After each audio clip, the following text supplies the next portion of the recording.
Déjà, j'avais été très étonné de devoir me présenter à la mairie pour recevoir ma carte professionnelle, qu'on m'avait dit au téléphone.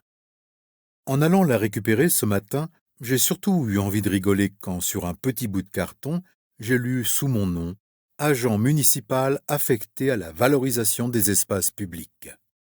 En fait, je n'ai pas pu me retenir. Je me suis marré un bon coup et j'ai bien senti que ce n'était pas du goût de la petite dame qui s'occupait des... Comment c'était marqué sur son carton à elle? Ah oui, responsable des ressources humaines.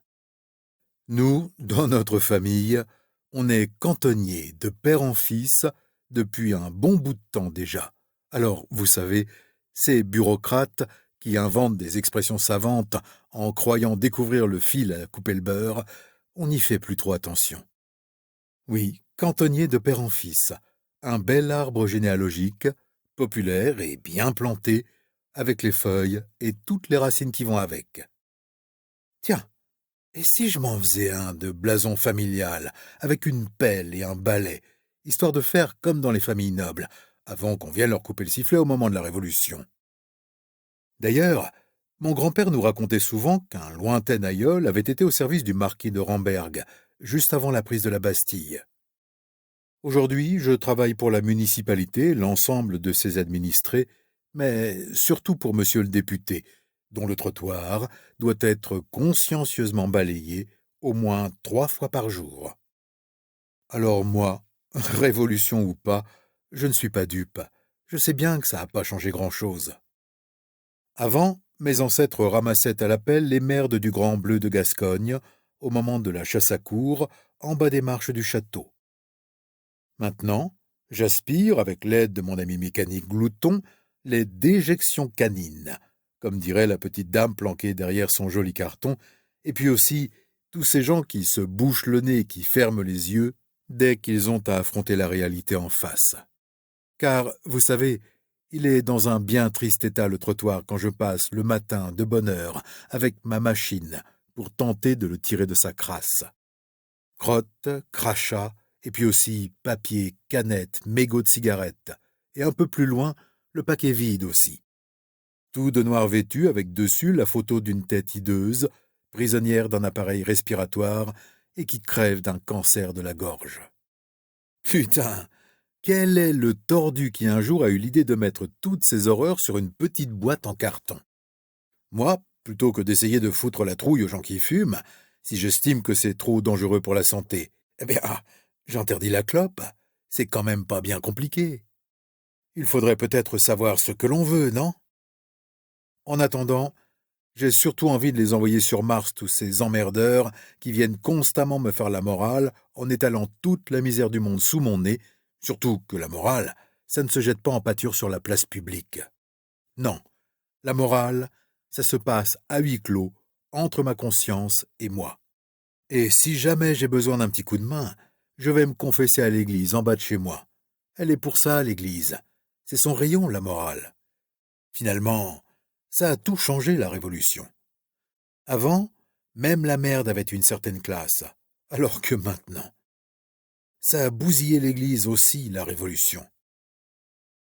Alors on se raccroche à quoi aujourd'hui pour avoir un semblant de spiritualité? On se raccroche à quoi? Vous avez une idée, vous? Maintenant, c'est liberté, égalité, à bien voter, comme je dis toujours au pilier de mon comptoir, avec qui je prends ma pause au moment du déjeuner. À ce moment-là, j'en ai nettoyé tellement de la merde sur les trottoirs qu'il n'y a qu'un bon petit coup de blanc qui arrive à m'enlever provisoirement l'envie de gerber. Au fur et à mesure des petits coups de blanc, on se raconte des blagues, souvent vulgaires, c'est sûr, et on rigole de plus en plus fort sous les yeux furieux des honnêtes gens qui aimeraient bien pouvoir bouffer tranquillement leur steak frites en regardant les informations sur la télé géante du café. M'étonne pas qu'ils soient si tristes d'ailleurs, les honnêtes gens, car c'est plutôt déprimant le programme qu'on leur propose en ce moment sur les télés. Mes chers compatriotes, vous avez voté pour moi, et je vous en remercie, parce que si vous aviez voté pour le salaud d'en face, j'aurais boudé très fort. Merci, bande de blaireaux. Il aura suffi de vous faire croire que grâce à moi, vous alliez accéder à une vie meilleure, et hop, voilà que je suis élu dans un fauteuil. La démocratie, la politique, c'est vraiment formidable. Allez, à la prochaine élection, bande de cons. Chez nous, personne n'est allé voter. Je sais même pas si l'un d'entre nous est déjà allé voter un jour. Ah, oui, j'allais oublier de vous dire.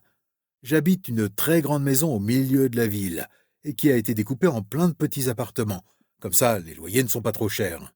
Et puis, le propriétaire, ça lui rapporte plus que de louer la bicoque entière à une seule et même famille, même pété de thunes. Tout le monde s'y retrouve finalement. Enfin, sauf peut-être la famille riche avec tous ses mômes, qui maintenant ne trouvent plus de baraque assez grande pour se loger. Dans cette maison, il n'y a que des gens comme moi, des gens simples, des gens qui n'ont pas la folie des grandeurs. Et puis, un peu cabossés par la vie aussi. Ouais, on n'a pas toujours la vie facile, mais au moins, on a une vie. Pas trop moche. Enfin, je crois. Des fois, on s'engueule, parce que c'est pas toujours simple de vivre les uns sur les autres. Des fois, on s'engueule même tellement que certains s'en vont en claquant la porte. Ils ne reviennent jamais et ils sont vite remplacés. De ceux qui sont partis, on garde juste quelques souvenirs. Des fois, il y en a aussi qui meurent. C'est souvent le foie qui lâche, ou les poumons, car les médecins et tout ça, faire attention à ce que l'on mange et à ce que l'on boit, on s'en fout pas mal. Alors, pour rendre un dernier hommage à notre compagnon disparu, on se retrouve autour de la table commune et on fait un bon gueuleton. Devant la maison, il y a aussi une grande cour qu'on a patiemment transformée en jardin. En ce moment, c'est plein de fraises. J'en suis fier de notre jardin, surtout quand je vois les gens passer dans la rue et reluquer des fraises. Ils sont jaloux, ça se voit. Alors, je suis encore plus fier. Et puis j'en vois aussi qui passent et qui sont surpris. Ils ralentissent, esquissent un léger sourire, et puis ils accélèrent de nouveau. Une fois par an, pas plus souvent, il y en a même un qui s'arrête et qui me complimente sur les fraises, sur les salades, et sur les haricots verts aussi.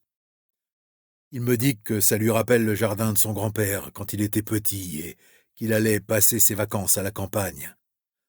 Alors, il parle, et parle encore pendant un bon quart d'heure sans que je puisse en placer une. Dans ses yeux, quand il me dit au revoir, je vois bien qu'il est tout heureux d'avoir évoqué avec moi ses souvenirs, comme si je lui avais donné, sans vraiment le faire exprès, quelques instants de répit. Et là, je crois comprendre pourquoi il m'a été généreusement accordé la vie sur cette putain de terre.